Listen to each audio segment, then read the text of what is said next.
Desa Kampung Baru, terletak di pinggiran pesisir Kabupaten Pesisir Selatan, Sumatera Barat. Sebuah desa kecil yang dikelilingi oleh sawah menguning, pohon kelapa, dan alunan azan dari masjid tua bernama Masjid Jabal Rahmah. Disinilah tinggal seorang ustaz bernama Hanafi, seorang pria berusia 48 tahun, berjenggot tebal, berkopiah putih, dan selalu memakai baju koko panjang berwarna krem yang lusuh karena terlalu sering dipakai. Hanafi adalah tokoh agama paling dihormati di desa itu. Ia bukan ustaz lulusan Timur Tengah, melainkan santri jebolan pesantren lokal di Padang Panjang yang dikenal sangat keras dalam prinsip hidupnya. Bagi Hanafi, hidup adalah garis lurus. Tidak boleh belok kiri kanan. Halal harus jelas. Haram harus dijauhi. Dan yang syubhat, lebih baik ditinggalkan. Di rumah kayunya yang sederhana, berdinding papan dan beratap seng berkarat, Hanafi tinggal bersama istrinya, Bulaila, dan ketiga anaknya, Ikhwan, 17, Nisa, 14, dan si bungsu Amar, 9. Setiap pagi dimulai dengan suara lantang Hanafi mengimami salat subuh berjamaah di masjid, dilanjutkan dengan tadarus Al-Quran dan ceramah singkat di mimbar. Namun di balik semangat keagamaannya, Hanafi memiliki pemahaman yang sangat ketat, bahkan cenderung ekstrim. Ia mengharamkan keluarganya membeli makanan kemasan karena menurutnya mengandung bahan pengawet yang tidak thayyib. Minuman bersoda, snack pabrik, bahkan mie instan pun diharamkannya karena katanya, makanan orang malas dan tak berfaedah. Islam mengajarkan kita untuk menjaga tubuh dari makanan yang merusak. Bahkan Rasulullah tak pernah makan kenyang 2 hari berturut-turut. Maka jauhilah yang instan, karena yang instan datangnya dari setan, katanya suatu malam di hadapan jamaah. Bulaila awalnya mencoba mengikuti semua prinsip suaminya. Ia belajar membuat sabun sendiri dari minyak kelapa, mencuci pakaian tanpa deterjen, bahkan menumbuk beras menjadi tepung untuk membuat camilan anak-anak. Namun seiring waktu, wajah Laila mulai terlihat letih. Anak-anaknya pun mulai merasa terkekang. Ikhwan yang sudah SMA harus menolak undangan ulang tahun teman sekelas karena ada menu ayam KFC di sana. Nisa, gadis ceria yang suka menggambar, dimarahi karena memutar lagu nasyid dari YouTube yang ada iringan musik digital. Suatu sore, ketika Amar pulang dari bermain di rumah tetangganya, ia membawa sebungkus permen karet yang diberikan oleh temannya. Ia memakannya tanpa tahu apa-apa. Tapi begitu Hanafi melihatnya, matanya langsung membelalak. Astagfirullah. Permen dari mana itu, Amar? Dari Udadeni, katanya hadiah ulang tahun, jawab Amar polos. Tanpa pikir panjang, Hanafi langsung menyuruh anaknya meludah dan mencuci mulut. Lalu ia mengambil bungkusan permen itu dan membakarnya di atas tungku. Di depan semua anggota keluarga, ia berkata, "Mulut kita ini dipakai untuk zikir, bukan untuk mengunyah racun yang tak jelas asal-usulnya. Jangan pernah lagi kau makan barang seperti ini, nak. Kalau tidak, Aba akan marah." Bulaila hanya bisa diam, menatap anaknya yang mulai menangis pelan. Dalam hatinya, ia bertanya, salahkah kita hidup sedikit lebih ringan? Di lingkungan masyarakat, Hanafi sangat dihormati. Ia selalu diminta menjadi imam salat, memimpin yasinan, bahkan sering jadi rujukan warga dalam urusan hukum waris atau masalah rumah tangga. Namun, belakangan ini warga mulai merasa bingung dengan beberapa sikapnya. Ia melarang warga menjual jajanan di sekitar masjid karena mengganggu kehusyukan. Ia menegur ibu-ibu karena memakai lipstik saat datang ke pengajian. Bahkan dalam khutbah Jumat, ia pernah berkata, "Jika kalian masih menggantungkan hidup pada pabrik-pabrik non-muslim, maka ketahuilah, kalian sedang menggadaikan iman." Ucapan itu menyinggung banyak orang. Sebab hampir semua warga bekerja di pabrik pengolahan ikan milik investor luar kota. Tapi karena statusnya sebagai ustaz, tak ada yang berani mengkritik. Hari itu, langit di Kampung Baru mendung, udara laut membawa hawa lembab ke seluruh desa. Di Masjid Jabal Rahmah, Ustaz Hanafi tengah memberikan pengajian rutin pada zuhur. Topiknya tentang al-wala, wal-bara, loyalitas dan pemisahan diri dari orang-orang kafir. Suaranya menggelegar, penuh keyakinan. Jamaah duduk khidmat, walau sebagian hanya mendengar tanpa memahami maknanya secara mendalam. Sementara itu, di sudut lain desa, sebuah rumah baru yang dicat putih bersih mulai dihuni. Rumah itu milik seorang pendatang dari Jakarta bernama Dino Nugraha, 36 tahun. Penampilannya bersih, sopan, berlogat Betawi halus. Ia datang bersama istrinya, Lina, dan anak perempuannya yang berusia 5 tahun, Najwa. Yang mengejutkan warga, Dino adalah seorang mualaf. Ia masuk Islam 2 tahun lalu, dan kini ingin hidup tenang, jauh dari hiruk-pikuk kota. Ia ingin belajar Islam lebih dalam. Dino membawa serta peninggalan kecil dari masa lalunya. Seekor anjing kecil jenis Beagle bernama Bono, yang ia pelihara sejak dulu, dan masih sulit ia lepaskan secara emosional. Kabar tentang mualaf bawa anjing cepat menyebar di kampung itu, seperti api yang menjalar di ladang ilalang. Sebagian warga ingin tahu, sebagian mengecam dalam diam. Tapi yang paling terganggu adalah Ustaz Hanafi. Sore harinya, ditemani 2 jamaah masjid, Hanafi datang langsung ke rumah Dino. Ia tidak mengetuk pelan, tapi menepuk pintu agak keras. Dino yang sedang mengepel teras langsung menyambut dengan senyum. "Assalamualaikum, Ustaz. Silakan masuk." Hanafi tidak langsung menjawab salam. Pandangannya tajam menatap ke halaman rumah, di mana terlihat tali anjing kecil yang diikat ke tiang. "Antum tahu nggak, dalam Islam, anjing itu najis mughalazah. Berat najisnya. Kalau jilatan kena perabotan, harus dicuci 7 kali, salah satunya pakai tanah." Dino tampak kaget, tapi tetap tenang. "Insya Allah saya jaga, Ustaz. Bono tidak saya bawa ke dalam rumah. Dia tidur di kandang luar. Dan saya sudah tanya Ustaz di Jakarta, katanya bisa dibersihkan kalau kena najis.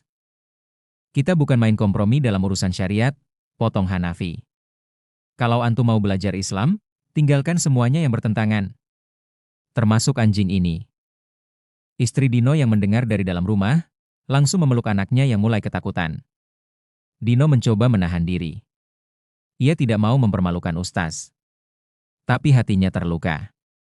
"Saya paham, Ustaz. Tapi bolehkah saya diberi waktu? Saya sedang proses. Bono ini, teman saya dulu waktu saya depresi sebelum masuk Islam. Saya belum siap berpisah." Hanafi tidak menjawab. Ia memandang dengan tajam, lalu meninggalkan rumah itu tanpa sepatah kata. Malamnya, berita itu kembali jadi perbincangan warga. Di warung kopi depan musola, beberapa bapak-bapak berdiskusi sambil menyeruput kopi hitam. Kasihan juga si Dino itu, ya. Udah mualaf, pengen belajar Islam, tapi langsung ditegur keras begitu. "Betul. Saya paham anjing itu najis, tapi apa gak bisa dibimbing pelan-pelan? Jangan langsung diusir kayak begitu." Ustaz Hanafi makin keras aturannya.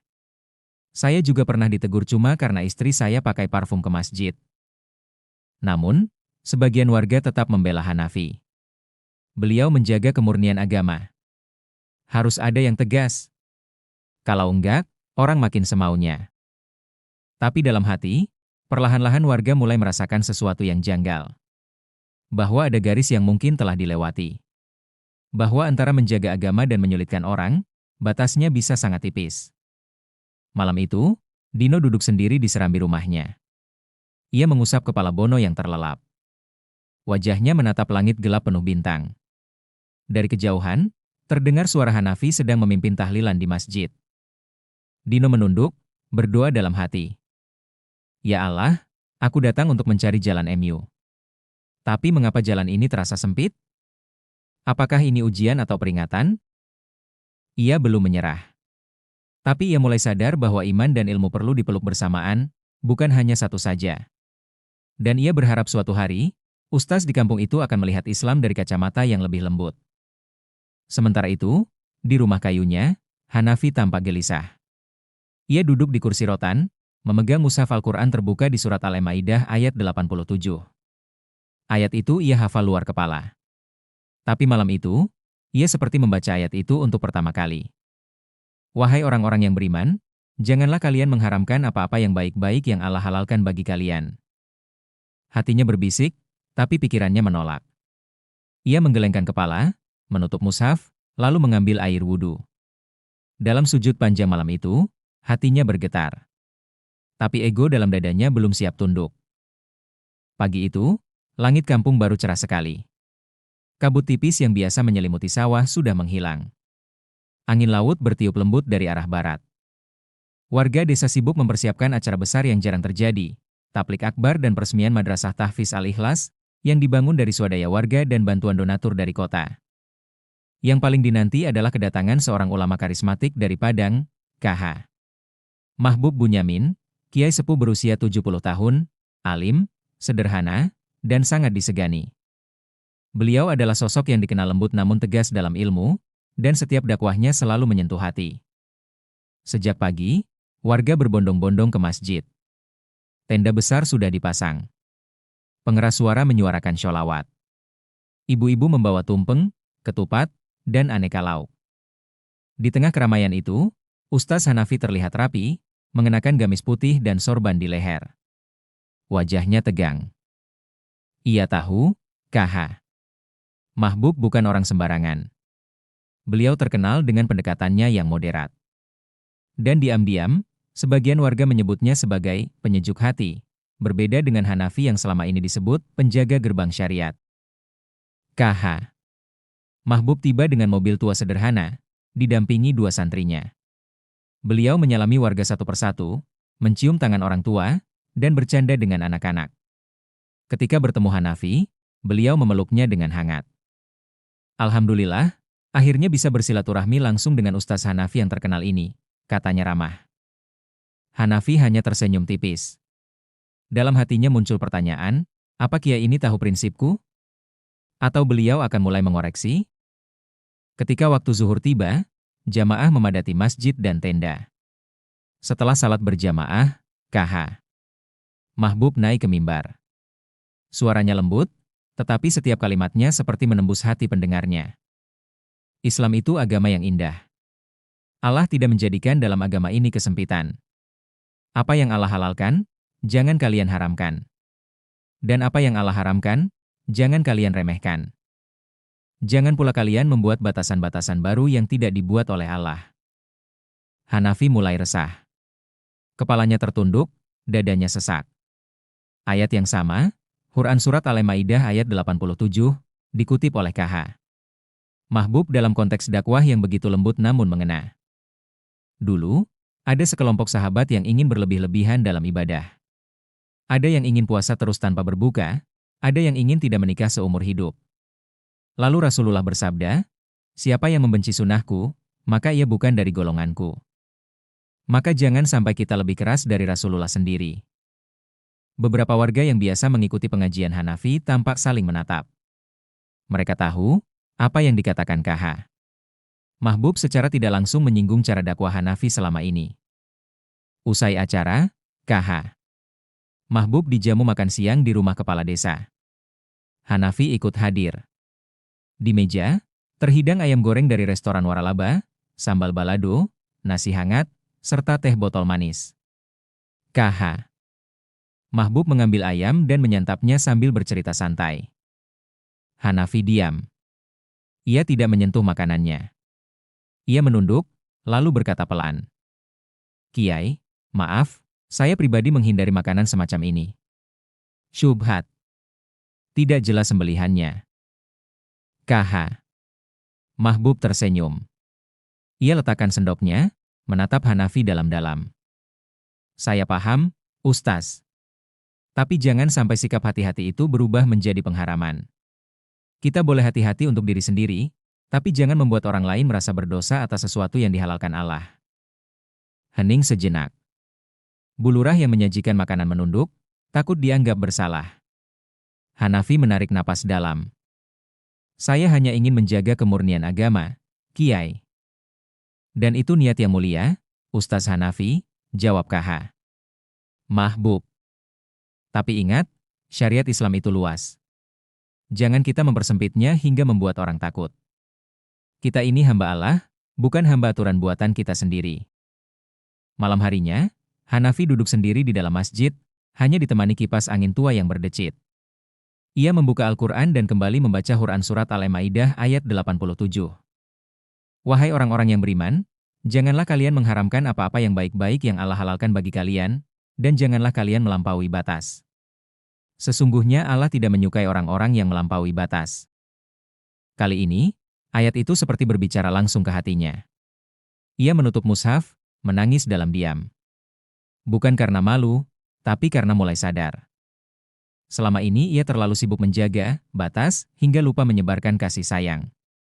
Ia takut kelonggaran membuat umat lalai, tapi justru kekakuan bisa membuat umat lari. Ia sadar, menjadi tegas dalam prinsip tidak berarti menjadi keras pada manusia. Hari-hari pasca Tabligh Akbar terasa berbeda bagi Ustaz Hanafi. Meskipun rutinitas masih sama, salat subuh berjamaah, tadarus, mengajar anak-anak ngaji, tetapi hatinya mulai tak setegas dulu. Ia menjadi lebih banyak diam, lebih sering termenung setelah pengajian, bahkan beberapa kali tertangkap basah menatap anak-anak yang bermain sambil mendengarkan nasyid dengan irama ceria. Dulu, pasti sudah ia tegur. Tapi kini, ia hanya menghela napas. Salah satu malam yang tak bisa ia lupakan adalah ketika ia melihat istrinya, Bu Laila, tersenyum kecil saat memasak sambil menyetel lantunan lagu religi dari Opik, Tombo Ati. Lagu itu perlahan mengalun dari radio kecil di dapur. Hanafi berdiri di pintu, menyimak.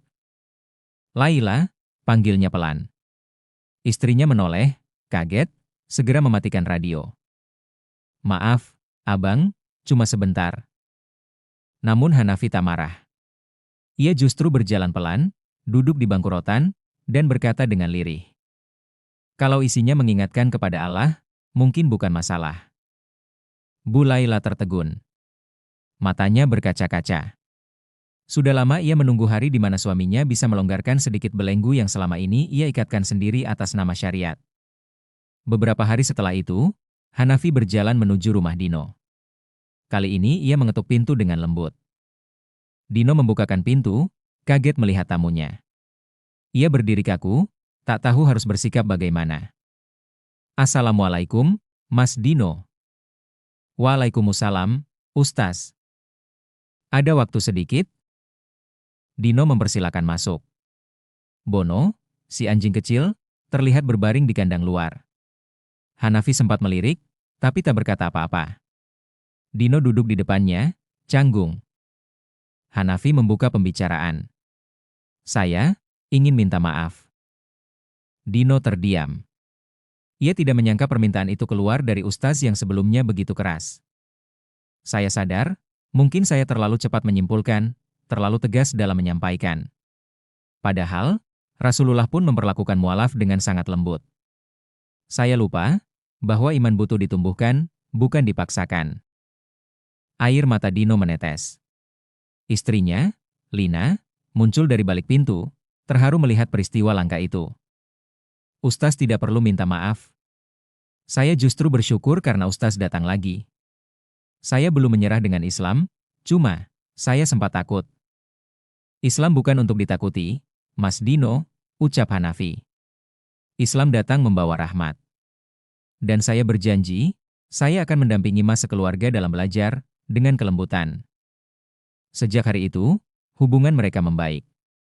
Hanafi bahkan mulai membimbing Najwa, anak Dino, untuk belajar Al-Quran. Warga pun ikut merasa bahagia melihat perubahan itu. Masjid Jabal Rahmah kembali ramai oleh senyum dan tawa, bukan hanya wajah tegang. Suatu sore, dalam pengajian ibu-ibu di masjid, Bu Laila duduk di barisan depan. Hanafi duduk di mimbar, dengan suara lebih tenang dari biasanya. Saudara-saudariku, hari ini saya ingin berbagi pengalaman, bukan menggurui. Dulu saya pikir, makin ketat kita beragama, makin dekat kita dengan Allah. Tapi ternyata, jika keketatan itu membuat orang lain menjauh dari Islam, mungkin kita harus koreksi diri. Ibu-ibu saling memandang, terharu. Apa yang Allah halalkan, jangan kita haramkan. Jangan pula kita buat batas-batas yang tidak Allah tetapkan. Islam itu mudah, tapi bukan main-main. Ringan, tapi bukan remeh. Dan yang paling penting, Islam itu rahmat, bukan beban. Perubahan sikap Hanafi paling terasa di dalam rumah. Ia tak lagi melarang anak-anak membaca buku cerita selama tetap salat tepat waktu. Ikhwan kembali aktif ikut organisasi rohis di sekolah. Nisa diizinkan menggambar dengan alat digital, asal tidak menggambar makhluk bernyawa secara lengkap. Bahkan Ammar, yang dulu pernah dimarahi karena makan permen, kini bebas jajan asalkan membaca doa dulu. Bu Laila berkata pelan suatu malam. Terima kasih, Abang, karena akhirnya Abang sadar bahwa keluarga ini butuh ustaz, bukan hakim. Ustaz Hanafi tersenyum. Ia tak menjawab. Ia tahu, Allah telah menegur dengan cara yang paling halus, melalui kehidupan. Setahun telah berlalu sejak Tabligh Akbar itu. Kampung Baru berubah pelan tapi pasti. Semangat beragama tetap membara, tapi kini diselimuti oleh kesejukan. Di Masjid Jabal Rahmah, suara anak-anak mengaji terdengar lebih ceria. Tidak ada lagi wajah-wajah takut. Tidak ada lagi tekanan yang membuat agama terasa sempit. Dan di tengah perubahan itu, Ustaz Hanafi adalah wajah dari transformasi itu sendiri. Wajah Hanafi kini lebih tenang. Sorot matanya tak lagi tajam menilai, tapi tajam menyentuh hati. Ia masih tegas, masih berprinsip, tapi pendekatannya berubah drastis. Di setiap ceramahnya, ia selalu memulai dengan senyum dan sapaan lembut. Islam bukan untuk ditakuti, tapi untuk dirindukan. Kalimat itu menjadi ciri khas dakwah barunya. Ia kini sering menggunakan kisah-kisah sahabat Nabi yang lembut hatinya, seperti Abu Bakar yang menangis saat menasihati, atau Nabi Muhammad yang memaafkan musuh-musuhnya di saat ia bisa membalas. Perubahan besar juga terlihat pada Dino, mualaf yang dulunya hampir mundur karena tekanan. Sekarang, ia menjadi salah satu pengurus masjid. Bono, anjing kecilnya, sudah ia titipkan ke lembaga penyayang hewan. Ia sendiri yang menyerahkan, dengan air mata dan keikhlasan.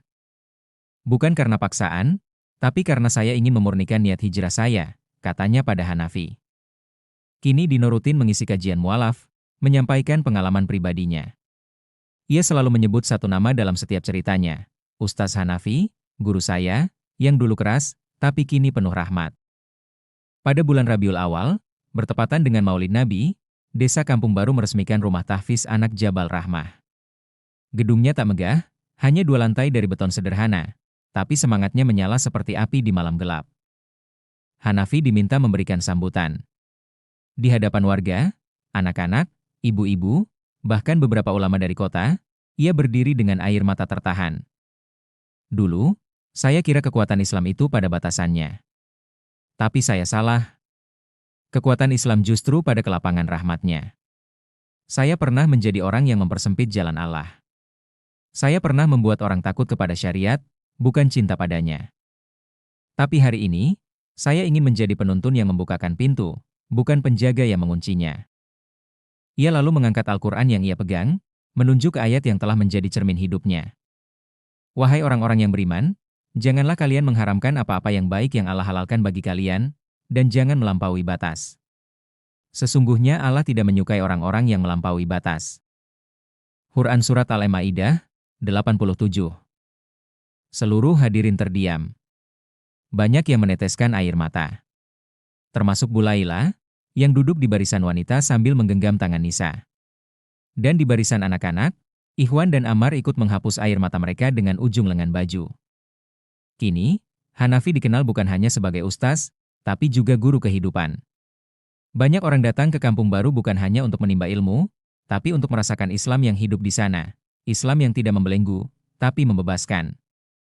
Islam yang tidak menghakimi, tapi membimbing. Islam yang tidak keras di mulut, tapi lembut di hati. Ustaz Hanafi pun sering mengisi kajian daring. Video-videonya menyebar di TikTok, Instagram, dan YouTube. Salah satu video terpopulernya berjudul, "Jangan haramkan apa yang Allah halalkan, saya pernah keras, kini saya tahu rasanya."